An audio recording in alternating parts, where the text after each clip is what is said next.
দিনের আলোতে লোকালয়ে চলে এলো প্রায় 20টি হাতির একটি দল। এদিন দুপুরে আলিপুরদুয়ার 2 নম্বর ব্লকের শিমলাবাড়ি এলাকায় চলে আসে হাতির দল।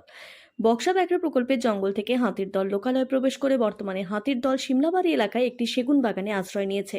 ঘটনাস্থলে বন দফতরের আধিকারিকরা এবং বনকর্মীরা পৌঁছেছে। এছাড়া শামুকতলা থানা থেকে পুলিশে পৌঁছেছে।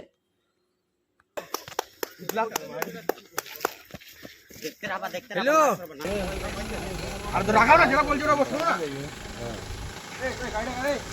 এই গাড়ি আগাও